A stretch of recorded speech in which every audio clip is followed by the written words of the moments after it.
What I'm seeing a lot of is that my clients are B2B. They're generally business to business people. And fortunately, in most cases, people have not lost their jobs. They're trying to do business in a different way, but they're still doing business. And within that group of people, there are also two different lanes of people. And those are people who are working now, either always worked from home or are now working from home, and there are children there. So that presents an entirely different dynamic because one, if you're having to shift your work to home, that's different. And if you're trying to shift your work to home and you have children as well, especially school-age children, then that is a completely different dynamic than they've been experiencing before. And the other is people who do not have children at home. And one of the interesting things about that situation is often that group of people is finding themselves with more time on their hands than they're used to. So I want to talk just for a little bit about each one of those things and some of the things that, as I've had conversations with people and I've written some things about this, just some things that have come up. And I've also been listening to some of the other folks that are helping people navigate this in different kinds of ways. And so I'm stealing some of their ideas too. And where I can remember, I'll give them credit. But one of the things that I'm seeing is that people are reacting to this in also several different ways, but some people are really losing it. I mean, for a variety of different reasons. They might be losing it because they have the necessity of the children thing at home, or the closeness of everybody being in the same space all the time. Some people could be reacting to isolation, where they do not manage well with all the social distancing and not being able to congregate with people, physically be there with people. So people are having very different reactions. Plus, there's a lot of things to be concerned about. Some people are concerned about health. Some people are concerned about the economy. They're about their own jobs. They might, if they're not suffering specifically, they might just be concerned in general about what everybody else is going through. And what I'm hoping will be one of the outcomes of this crazy time that we're in is a heightened level of compassion, because we're all experiencing this similarly, but also very differently depending upon our situations. And so I see that when we recognize that other people are also having a challenge, but it's in a very different way than we are, it's real, regardless of what it is that they're experiencing. And so a heightened level of compassion and understanding that people are struggling, or perhaps they're not. And if one is not struggling, then in my situation, I kind of put the onus on me to be a little bit more outward reaching in what I can do to help ease whatever someone else might be challenged with. So there's that.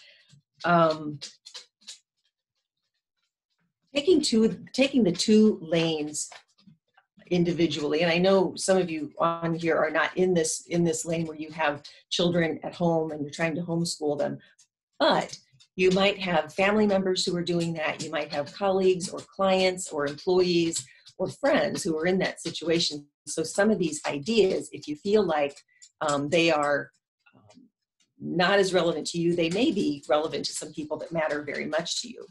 And so just a few ideas about this. And when this first started, everybody talked about now parents are going to have to homeschool their kids. Well, this isn't homeschooling. Homeschooling is a whole thing that people work very hard to be good at.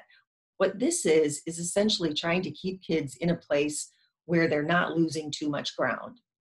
Teachers are trying to do something entirely new, where they're trying to do their best to serve the children and the parents without overwhelming them perhaps, but also are in a whole new territory. So I know some parents are getting overwhelmed by how much teachers are putting on the kids and expecting from the parents.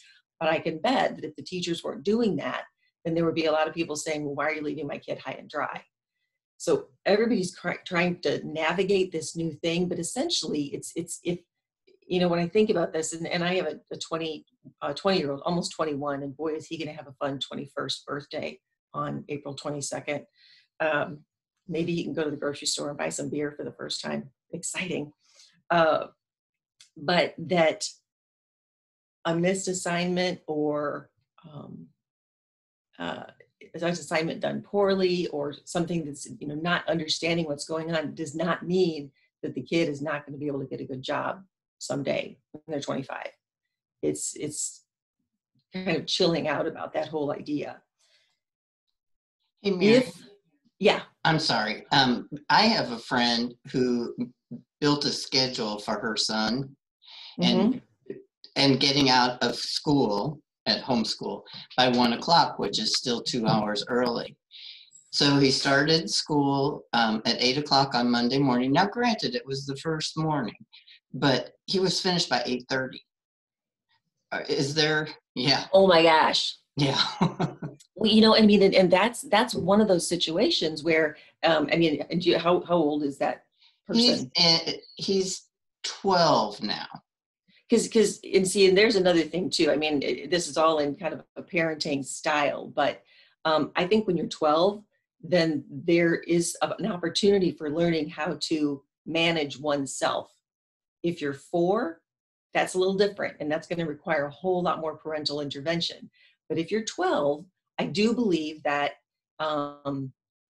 this is a time when kids can have a candid conversation about what this is and how we navigate this together as a family and what's expected, and that if mom and dad still have to be working when the kid is done at 8:30, then maybe that's a surprise on the first day, but sitting down and figuring out how to navigate that going forward, because it's not going to work for a 12-year-old kid to say, well, please entertain me for the rest of the day. It's going to, kind of that old phrase, time to put on your big boy pants or big girl pants and buck up a little bit. So, but again, that's my parenting style. I'm I taught independence from a pretty young age for my son. So that's the way I look at it. But again, early on, the teacher may have been a little bit overwhelmed too with figuring out, how do I change this entire thing to teach virtually? So if they're still only getting half an hour of schoolwork a day, that might be a conversation to have with school. But I would imagine if that's the case for all the parents, many parents have been having that conversation with the school. Who knows? Does that kind of address that a little bit? Yeah, thank you. Sure. Unless you were virtual before, I've been working from home for 20 years, but I can tell you that early on it was really hard. It was because I'd been in the corporate world, before that. I got up and I went to work every day, and I went to my office every day, and I came home every day, and that was the way the schedule was. And when all of a sudden I was home all day, when I didn't like things, when there were particular things about the work that as I was building my business that I didn't like to do, all of a sudden I enjoyed cleaning bathrooms.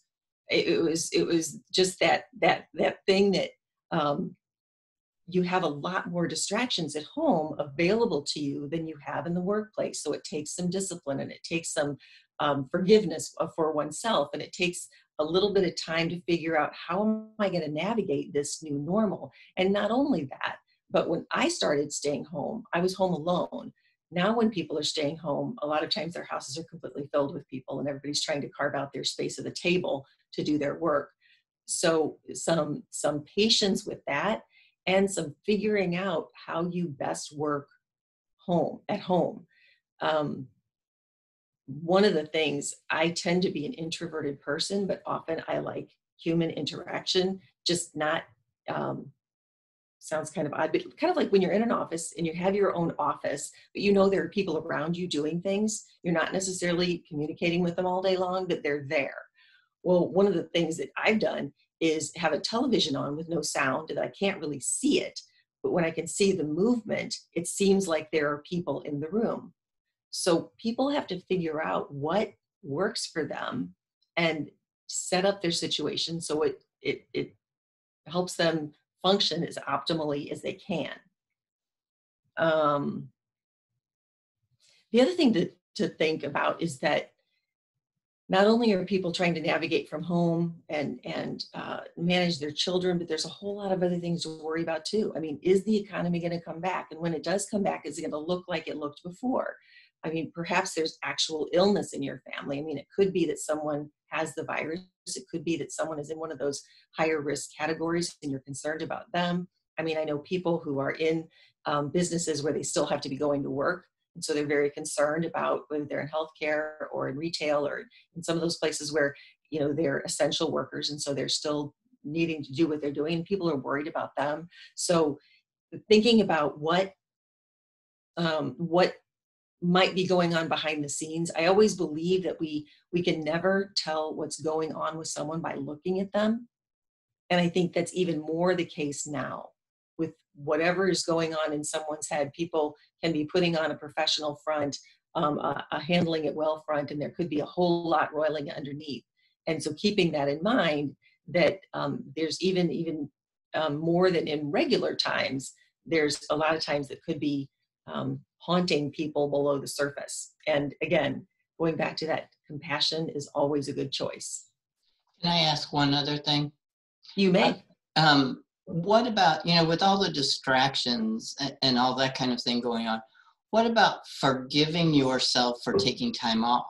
Because now all of a sudden your office is here and people are texting at all hours or emailing at all hours. What do you think about that?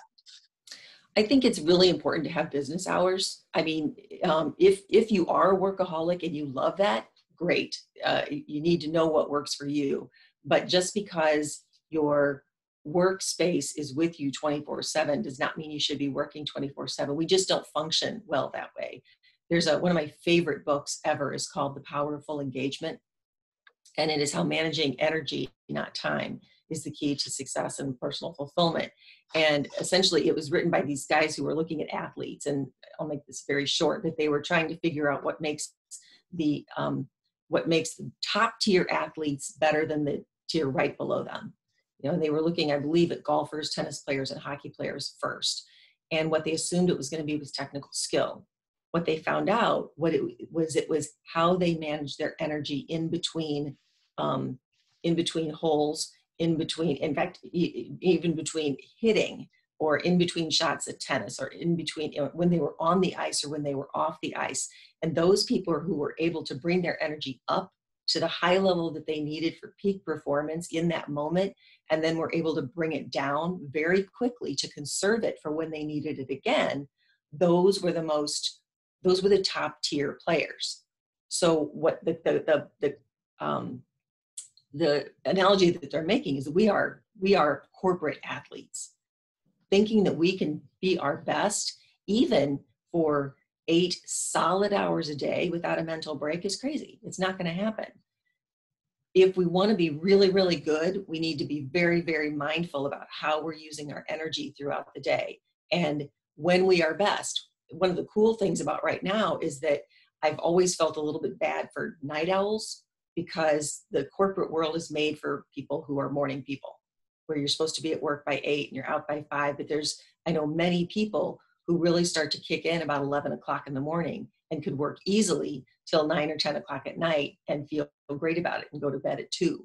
That the world just isn't made for them. Well, in a way, it might be more and more leaning toward being supportive of people like that. Because again, if other companies that you have to interact with are on the 8 to 5 schedule, you still have to be there for that. But if you'd like to stay up and work in your pajamas until 1 o'clock in the morning, because that's when your brain is really firing, then you can.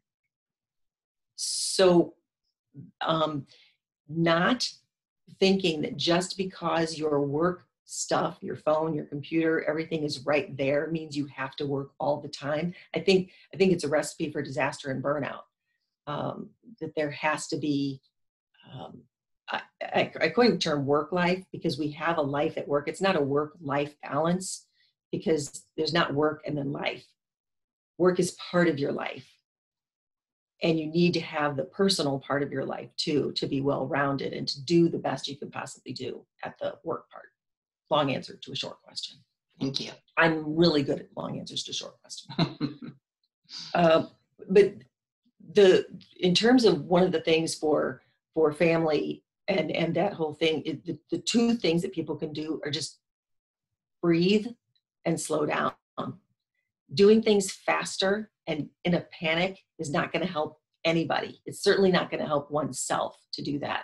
So if the faster things get ratcheted up, the more time it is to breathe and slow down and try to reset. It's sort of like how emergency room docs behave. I mean, they are able to step back and assess the situation very calmly to see what they need to move forward doing. They're not ratcheting up all day long, being in more and more of a panic, because they have to be able to make mindful decisions. So it's being able to step back and see what's going on, settle for a second, and then move forward with a little bit more purpose. But let's go quickly to the other side, where these are people that still have jobs. They're generally B2B people, often serving service industries. I mean, a lot of my clients are attorneys, accountants, marketing firms, all that are still doing business. They might be doing it a little differently, but they're still doing business. And so trying to figure out how to navigate what this is moving forward. And one of the things that I'm finding is that people have more time on their hands, which sounds crazy because the other half of the people who are completely overwhelmed, but there's no more outside meetings. There's no driving from here to there to get to a meeting. There's fewer networking things. Even when you have a networking thing, they tend to be shorter, because if you're doing them via Zoom, you're doing it by phone, maybe you're on for half an hour instead of an hour, and it didn't take 15 minutes to drive there and drive back. There are no more conferences. There are no more educational events or association things. Even meetings that you might be having with your clients, or if you have a team, if you have employees as well, those are shorter. It just seems like there's little snippets of time that are being gained all over the place. So what are people doing with that time? And it's taken a while, I think, for people to get in the groove. Okay, now this is how things are working, but we're going to be doing this for a little while longer, at least, let's see, it's the middle of April. And it sounds like we're going to be doing this at least until the end of May. So we have another at least 6 weeks to do something with this time, right? So what are people doing with it? And if you're familiar with, some people call it the Covey chart or the Eisenhower boxes or whatever, but it's the urgent, important grid. If you've seen that, where things are either not urgent and not important, or they're urgent and important, or they're important and urgent, which important and urgent was when everybody was trying to get, had to shift overnight into virtual working. I mean, that was urgent and important because things had to start happening, but they had to start happening right now. Well, once things kind of get into a groove for small and medium businesses, then is the time to start working on those important but not urgent things. Because how many times have you heard a business owner talk about things that they want to do in their business, but they're just too busy to tackle them? Whether it's a new way of marketing, it's a new, or revamping the way they market, or understanding marketing, or if it's more better financial cash flow, better processes. Professional development, I mean, that's the role that I'm in, is helping people with professional development and the things that people say they want to work on, but I don't have time. Well, now there's a lot of time. So what can people do with these remaining weeks to make an impact on their business? I have an accountability partner up in New York, and he said one of the really smartest things. He said, there's three groups of businesses. And he said, there's going to be one group who say, this will never happen again, so I can't wait till we get through it. The second group will say, this is going to happen again, and we better be ready for it, but they'll never do anything about it. And the third group will say, this is going to happen again, and I am not going to be caught unaware the next time.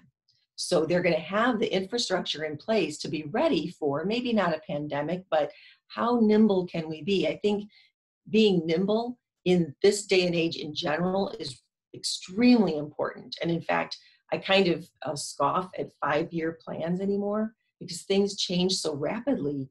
I mean, sometimes a 6-month plan is going to change within that framework. So what can we do to be as nimble as possible for whatever is next? And this is a perfect time to figure that out. And if, in terms of the things that I focus on, one of the things that is missing, well, every single small and medium business has a culture. Every single one has it. It may not be one that they created. And I think that this is a perfect time to go back and think about, even if you're a business of one, you should have a culture. I have a culture in my business that is created, and it helps me determine what kinds of groups I network with, what kinds of groups, or what kind of clients I take on, what kind of initiatives I take on in my business. It's a culture that has been developed, and it draws the correct kind of clients to me. It draws the correct kind of collaborators to me.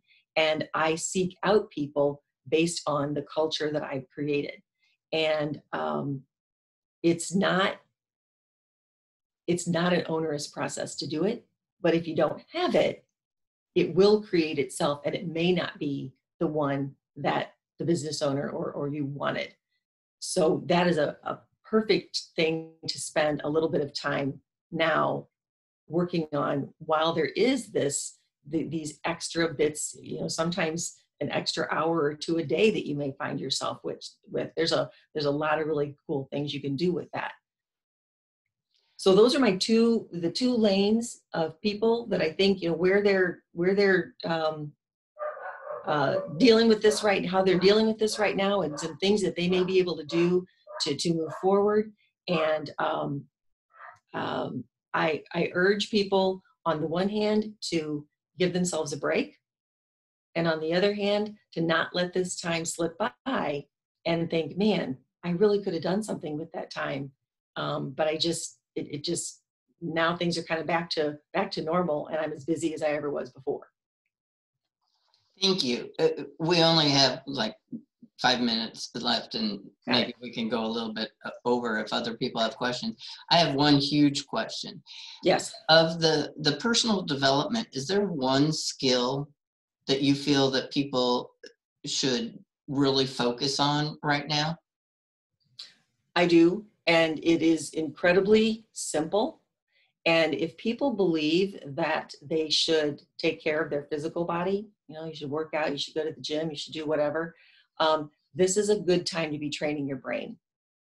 Because with everything that's coming at you, you need to be able to focus your attention where you want to focus it, and to not get wrapped around the spoke of stuff that is not helpful. So training your brain to recognize when you are thinking things that are useful and when you're thinking things that are not useful is important. What it's all about is noticing what your thoughts are, and then saying, do I need to keep thinking this, or should I move on? And what this is meditation. And I never thought about meditation that way. I thought about it being something like, you've got to completely clear your brain and get Zen, which was never going to happen in my lifetime. But when you look at it in terms of training your brain so that you recognize when you're thinking, and if what you're thinking is useful, then it's exactly the same as training your body. It's like, in terms of, is what I'm eating useful or isn't it? Maybe I want to eat it even though it isn't useful. Or maybe I want to think this even though it isn't useful, but it needs to be a conscious choice. And when all the stuff that's happening right now is happening, when things are just getting thrown at people, every single day, and things are changing, there's a new normal every day, training your brain so that you can be thinking what you want to think when you want to think it is an extremely important skill to have. Terrific. Thank you. You're welcome. Does anyone else have any questions? And you'll have to unmute yourself if you do. Otherwise, we are coming right up on, are we perfect as far as timing? What else? There you go. What else would you like people to know about you? One other question. Hey, well, one of the things I think it's going to go up today. You know how these things are, but I am doing a giant book giveaway. So I'm having to charge people for shipping, but it's going to go up on our website. I'm going to start promoting it.